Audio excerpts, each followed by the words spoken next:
तो Liv Morgan फिर से मचाने लगी धूम, लेकिन रिया ने बोला ना ना अब नहीं। वहीं ड्रू मैकिंटायर फिर से सस्पेंड हो गए। बंदे का तो दिमाग आउट हो चुका है। इसके साथ साथ क्या क्या हुआ इस रॉ पे, आइए देखते हैं। नमस्ते दोस्तों, कैसे हैं आप सब। आपके साथ हैं तोमर साहब और आप देख रहे हैं WWE फटाफट, जहां मिलेगी आपको रॉ और स्मैकडाउन की अपडेट्स फटाफट। So let's roll in. आज ड्रू मैकिंटायर को एडम पियर्स रिंग में बुलाते हैं और सब लोग सीएम पंक के नारे लगा रहे होते हैं ड्रू को गुस्सा दिलाने के लिए। एडम पियर्स बोलते हैं देख भाई, मैं सीधा मुद्दे पे आता हूँ। सब लोग चाहते हैं कि CM Punk versus Drew McIntyre का मैच हो। सीएम पंक भी मेडिकली क्लियर होने के बाद यही मैच सबसे पहले करना चाहते हैं, लेकिन मैं ये जानना चाहता हूँ कि तू कितना ज्यादा चाहता है इस मैच को करना। ड्रू बोलते हैं भाई मैं ही तो सबसे ज्यादा इस मैच का वेट कर रहा हूँ। शक हो रहा है तो WWE यूनिवर्स से ही पूछ लो। एडम पियर्स बोलते हैं चल ये मैच मैं रख दूंगा, लेकिन तेरे को मेरे लिए काम करना होगा। फिर वो दोनों रेफरीज को बुलाते हैं जिनको ड्रू मैकिंटायर ने पेला था। ये सब देख के स्कूल डेज की याद आ गई जब प्रिंसिपल बुलाया करते थे इस तरह। फिर एडम पियर्स बोलते हैं कि अब तो इन दोनों रेफरीज से सॉरी मांग, लेकिन ड्रू अपने ईगो के चक्कर में सॉरी नहीं बोलते। वो बोलते हैं क्यों कहूं मैं इनको सॉरी,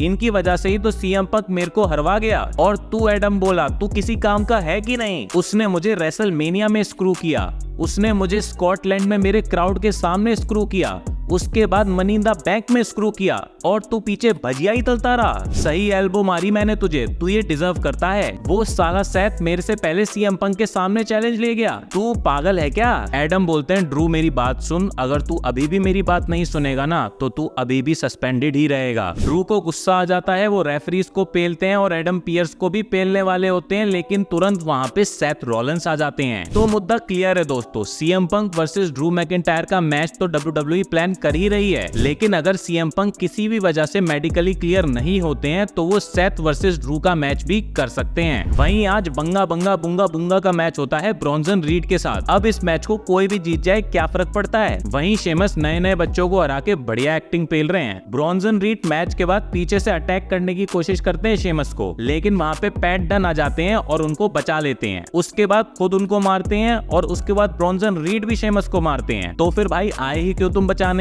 कौन लिख रहा है ऐसी बेवकूफों वाली स्क्रिप्ट। वहीं ज़ेलिना वेगा से भी पूछा जाता है कि भाई मैडम अब आपका क्या सीन है। वो बोलती है कि इनका जो ये लव ट्रायंगल चल रहा है इसका निपटारा हो जाए, उसके बाद मैं वुमेन्स टाइटल के लिए मैच लूंगी। वहीं सोनिया डेविल अपनी बंदियां लेके आ जाती हैं और बोलती है नहीं नहीं हमें नेक्स्ट टाइटल के लिए। ज़ेलिना वेगा बोलती है अरे बड़े माथे वाली तू रिंग में चल, तेरे को बताती हूँ। फिर इनका मैच होता है जिसके अंदर शेना बेजलर ज़ेलिना वेगा का बढ़िया हाथ तोड़ती है और सोनिया डेविल मैच जीत जाती है। फिर वो ज़ेलिना को पेलने ही वाली होती है, लेकिन वहाँ पे केट कटाना और लायरा वेल्केरिया आ जाती हैं। वही रोज की कहानी, फिर इनका मैच होने लगता है जिसको सोनिया डेविल की टीम जीत जाती है। इस पूरी कहानी में जो सबसे बढ़िया चीज है वो इन दोनों का ये फिनिशर है, बाकी स्टोरी तो बस टाइम पास के लिए चल रही है। फिर चैट गेबल एडम पियर्स से बोलते हैं हाँ भाई मैंने पता कर लिया अंकल हाउडी ही बू डेलिस हैं और लास्ट वीक तूने उनके साथ में मीटिंग की थी, तो फटाफट क्लियर कर कि क्या सीन है। एडम बोलते हैं कि देख भाई बू यहीं पे है तो तू उसको खुद बुला ले और उससे बात कर ले। चैट बोलते हैं ठीक है भाई, सारे काम मुझे अकेले ही तो करने हैं, अभी जाता हूँ और उस भूतिया इंसान को बुलाता हूँ। फिर वो अल्फा एकेडमी से मदद लेने जाते हैं, लेकिन अल्फा एकेडमी ने ऑलरेडी जेवियर वुड्स के साथ में पेयर अप कर लिया है क्योंकि कोफी किंगस्टन कुछ टाइम के लिए गायब है। वहीं पैट मैकेफ्री के शो पे भी एक टेप आ जाता है व्हाइट सिक्स का। जिस तरीके से इसका टेप हर जगह नजर आ रहा है मुझे तो लग रहा है मेरे स्टूडियो में ना आ जाए। वहीं टेप के अंदर एरिक रोइन बैठे हुए नजर आते हैं। वो बताते हैं कि किस तरीके से उनकी सारी फैमिली खत्म हो गई और बोलते हैं मैंने अपने भाई को खो दिया जो हमेशा मेरे को गाइड करता था, लेकिन ये लाइफ है, इसमें मूव ऑन करना पड़ता है। वहीं अंकल आउडी पूछते हैं तुझे कैसा लग रहा है। वो बोलते हैं यही चीज मेरे को होप देती है, जब मेरे पास में कुछ नहीं था तो यही चीज मेरे को हेल्प करती थी, यही चीज मेरे को पर्पस देती थी और अब हम काफी सारे ब्रोकन हार्ट्स को लेंगे। इन शॉर्ट वो बताना चाहते हैं कि जिस तरीके से इस फैमिली में जाके उनकी हेल्प हुई है वैसे ही कई ब्रोकन हार्ट्स को वो लेके उनकी हेल्प करेंगे, तभी तो हथौड़े पे हेल्प लिखा हुआ है, सीधा सर पे मार के हेल्प करेंगे। वहीं चैट गेबल रिंग के अंदर आके डायरेक्टली बू डेलिस को बुलाते हैं। बू डेलिस बिना किसी थीम सॉन्ग के डायरेक्ट आ जाते हैं, लेकिन पीछे से क्रीड ब्रदर्स उनके ऊपर हमला कर देते हैं। तीनों बंदे उसको पटक पटक के मारते हैं, लेकिन बंदा हंसा ही जा रहा था और हंसा जा रहा था, नॉन स्टॉप हंसा जा रहा था। चैट गेबल पूछते हैं भाई तू हंस क्यों रहा है? तभी एकदम से धुआं हो जाता है और व्हाइट सिक्स के बाकी मेंबर्स आ जाते हैं। चैट गेबल की पूरी टीम वहां से 9-11 हो जाती है और बूड एलिस हंसते ही रहते हैं। तो आज यही दिखाया कि इस बंदे को जितना मारोगे उतना ज्यादा ये हंसेगा। वहीं आज इलिया ड्रैगनोव और सैमी ज़ेन का भी मैच सेट हो जाता है इंटरकॉन्टिनेंटल चैंपियनशिप के लिए। इलिया ड्रैगनोव बोलते हैं हमारा ये मैच हो रहा है अच्छी बात है, लेकिन मैंने तेरी हेल्प बिल्कुल इस इंटेंशन से नहीं की थी कि मेरे को ये मैच मिल पाए। सैमी बोलते हैं भाई ये सब बिल्कुल मत बोल, मैंने ही तेरा और अपना मैच सेट करवाया है चैंपियनशिप के लिए, क्योंकि मेरे को तेरे अंदर वो आंख दिखाई देती है अपनी आखिरी सांस तक लड़ने वाली। तेरे जैसे बंदे के साथ में ही तो मैं टाइटल मैच करना चाहता हूँ। तेरे अंदर बहुत डिटर्मिनेशन है, इसीलिए मैं चाहता हूँ तेरे साथ मैच करना। लेकिन एक बात याद रखियो, अगर तू मेरे से मैच करने आ रहा है तो अपना बेस्ट लेके आइयो। ड्रैगनोव भी यही बोलते हैं कि तू भी अपना बेस्ट ही लेके आइयो भाई। बाकी ये सैमी ज़ेन उड़ते तीर कब तक ले पाते हैं आगे देखते हैं। वहीं ब्रॉन ब्रेकर एडम पियर्स से बोलते हैं क्या भाई इलिया ड्रैगनोव को तूने इंटरकॉन्टिनेंटल चैंपियनशिप के लिए मैच दे दिया? एडम बोलते हैं देख भाई सैमी ज़ेन मेरे पास में आया था और रिस्पेक्टफुली मैच सेट करवा के गया है, और तू पहले लोगों की रिस्पेक्ट करना सीख फिर मेरे से बात करियो। ब्रॉन बोलते हैं अच्छा ठीक है, अब मैं मैच के अंदर जाके सबको तोड़ूंगा। एडम बोलते हैं ठीक है भाई तेरे को जो करना है वो कर, लेकिन याद रख ड्रू मैकिंटायर भी सस्पेंडेड है और तू भी हो सकता है। वहीं इलिया ड्रैगनोव और सैमी ज़ेन का मैच होता है जिसको ऑब्वियसली 5 स्टार तो होना ही था, लेकिन ये WWE वाले एक ही चीज को एक ही दिन में कितनी बार करेंगे? वहां पे ब्रॉन ब्रेकर आते हैं, इंटरफेयर करते हैं और मैच को डिस्क्वालीफाई करवा देते हैं। हो सकता है WWE अब ट्रिपल थ्रेट मैच की तरफ भी देख रही हो इन तीनों का समर स्लैम में। वहीं आज शो की शुरुआत में ही मॉमी स्टेज पे आती हैं। कुछ भी कहो, जितना रिया रिप्ली ने वुमेन्स डिवीजन को अपलिफ्ट किया है उतना आज तक कोई भी वुमेन नहीं कर पाई। आते ही बोलती हैं मंडे नाइट रॉ वालों आ गई है सबकी मम्मी। 3 महीनों से मैं बाहर थी और उसका कारण सिर्फ एक बंदी है, लिव मॉर्गन। वो मेरी बहुत ही एक इम्पोर्टेंट चीज लेके घूम रही है। नहीं डोमिनिक नहीं, उसको तो मैं बाद में बताती हूँ। वो चीज जो मैंने कभी हारी नहीं, वुमेन्स वर्ल्ड चैंपियनशिप। हाँ बिलीव, तेरे को लगा तूने मेरे को इंजर्ड करके खत्म कर दिया, लेकिन तूने मेरे को और ज्यादा सटका दिया है। अब अपना मसक्कली जैसा शरीर लेके रिंग के अंदर आ चुपचाप, ताकि मैं उसको जरा तोड़ सकूं। तभी वहाँ मॉमी का बच्चा आ जाता है, डोमिनिक मिस्टीरियो। रिया रिप्ली भी चलो कुछ लड़कियों वाली हरकतें तो करती है, तभी दूसरी तरफ मुंह करके खड़ी हो गई। इन शॉर्ट नखरे खाने लगी। डोमिनिक आते ही बोलते हैं ओ रिया, ओ मेरी रिया। थोड़ा पटाना स्टार्ट करते उससे पहले ही लिव मॉर्गन का वीडियो चलने लगता है। लिव बोलती है मैं मैक्सिको के अंदर मैच करने के चक्कर में आज रॉ पे नहीं आ पाई हूँ। और रिया कैसा है तेरा शोल्डर? मेरा तो बहुत अच्छा है इस चैंपियनशिप को लटका के, और मैंने कहा था तेरे से रिवेंज लेने के लिए मैं तेरा सब कुछ ले लूंगी, तेरा ये डोमिनिक भी। लेकिन मुझे इसके साथ गुल्लू गुल्लू करने के बाद ये बहुत ज्यादा पसंद आने लगा है मेरा डोम डोम। वहीं रिया बोलती है अबे ओ लिव, मुझे पता है तेरी फटी पड़ी है तभी तू रिंग के अंदर नहीं आ रही है। सब छोड़, मुझे तेरे साथ समर स्लैम में मैच करना है मेरी चैंपियनशिप के लिए। लिव बोलती है मुझे पता था कभी ना कभी ऐसी सिचुएशन जरूर आएगी और मैं तेरा ये जो चैलेंज है उसको एक्सेप्ट करती हूँ। बाय बाय डोम डोम, जल्दी आती हूँ धूम मचाने। डोमिनिक रिया से बोलते हैं यार ऐसा कुछ नहीं है। रिया बोलती है लिव, तू अभी भी मेरी बात सुन रही होगी ना, तो ये बात ध्यान से सुन ले कि इस समर स्लैम में मैं तेरे से टाइटल ही नहीं लेने वाली, तेरा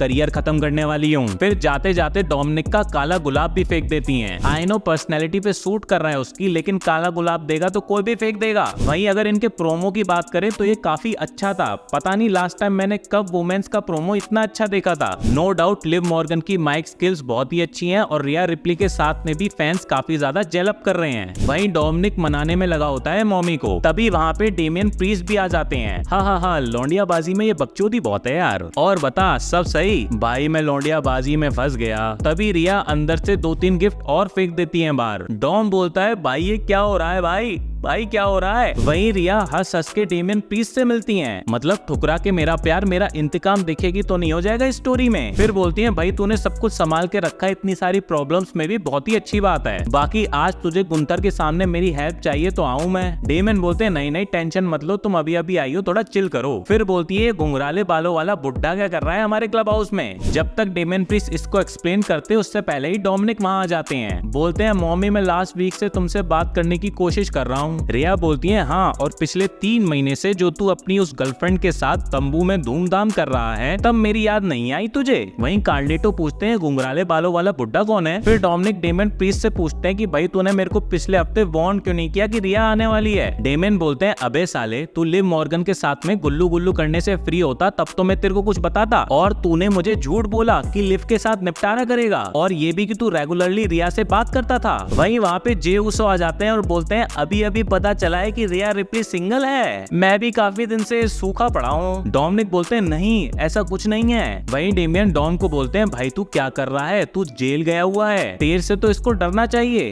देख ले भाई तेरी माशुका को कोई नए परिंदे उड़ा के ना ले जाएं। कोई मजे ले ना ले, लेकिन डेमियन प्रीस्ट फुल मजे ले रहा है इस पूरी सिचुएशन के। इससे सीख लो भाई, सब मजे लेंगे अगर तुम ऐसे लौंडियाबाजी करोगे। वहीं डेमियन प्रीस्ट रिंग में आते हैं अपने मैच के लिए ब्रॉन स्ट्रोमन के साथ, लेकिन पहले गुंथर को बुला लेते हैं। गुंथर बोलते हैं देखो भाई, आप सबका वर्ल्ड हैवीवेट चैंपियन, कॉन्फिडेंट, पूरी दुनिया का बोझ उठा के वर्ल्ड चैंपियनशिप लेने वाला, हर हफ्ते रॉ को संभालने वाला, और लाइफ की प्रॉब्लम से निकल के अपना सपना पूरा करने वाला। लेकिन अगर सच बताऊं तो तू एक्सपेक्टेशन पे बिल्कुल भी खरा नहीं उतरा। तेरा ये चैंपियनशिप रेन कुछ भी नहीं है, कोई प्रेस्टीज नहीं है, कोई वैल्यू नहीं है। समझता हूँ, अब हम दोनों सेम तो है नहीं, इसीलिए यार छोड़ लड़ाई वड़ाई, सीधा मेरे को चैंपियनशिप दे और यहाँ से निकल। डेमियन बोलते हैं देख भाई, अगर आज समर स्लैम होता तो तेरी इस गंदी सी हंसी को मैं अभी बंद कर देता। और मैं तुझे एक बात बता दूं कि जब तू यूके के अंदर टाइटल्स जीत रहा था, तब मैं सड़कों पे रियल सिचुएशन से जंग लड़ रहा था। और अगर तेरे लिए ये सब जीतना कोई ड्रीम नहीं है, बस तेरे लिए एक काम है, तो तेरी यहाँ किसी को जरूरत नहीं है। मैंने ये टाइटल कमाया है, और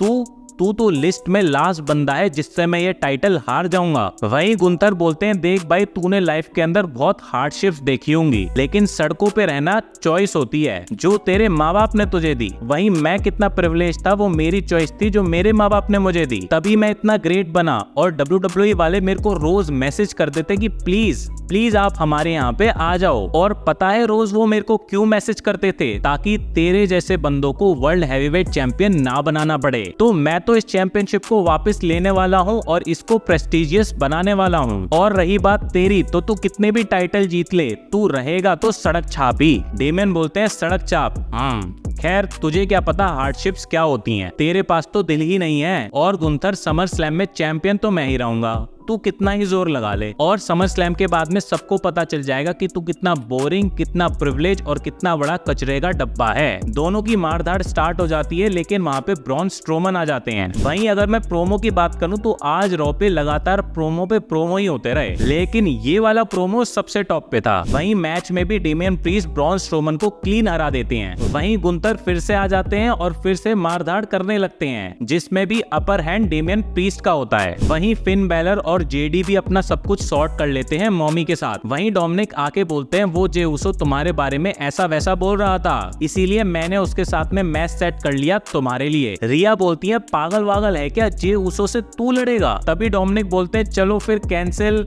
नहीं, क्यों कैंसिल? अब तू डर गया? नहीं, मैं लड़ूंगा उससे और उसको हरा के सबको बता दूंगा कि आज भी तुम मेरी मम्मी हो और तुम पे मेरा हक है। रिया बोलती है मेरे पे तेरा हक है? वहीं डोमिनिक और जे के मैच के स्टार्ट होने से पहले ही डोमिनिक जे पे अटैक कर देते हैं। फिर जैसे ही जे अपर हैंड लेने की कोशिश करते हैं, वहाँ पे लिव मॉर्गन आ जाती है डोमिनिक की मदद के लिए, लेकिन अचानक फिर से वहाँ पे धूमधाम मचाने लगती हैं, लेकिन रिया के आते ही भाग जाती हैं। इन डिस्ट्रैक्ट होने की वजह से रिंग के अंदर जे डोमिनिक को पटक के पेल देते हैं। फिर रिया की तरफ देख के इशारा करते हैं, ये तो पिल गया आप। रिया हंस के चली जाती हैं और जे सोचते हैं चलो आज का इंतजाम तो हो गया। वहीं डोमिनिक से फिर डेमियन मिलते हैं। क्यों भाई, लौंडियाबाजी बड़ा दर्द देती है, रिया के सामने हार गया तू? वहीं रिया आके बोलती है ओ मेरे डोमो, मैं किसी की नहीं हूँ, समझा, तू मेरा है। वहीं डोमिनिक खुश हो जाते हैं। सो आज की पूरी रॉ प्रोमोस के ऊपर ज्यादा डिपेंडेंट थी। एक्चुअली समर स्लैम आने वाला है और स्टोरीज को पंप अप करना बहुत जरूरी है, इसीलिए WWE स्टोरीज पे ज्यादा फोकस देगी इन कुछ हफ्ते। तो अब स्मैकडाउन पे क्या होता है देखते हैं सैटरडे को। तब तक के लिए सायोनारा।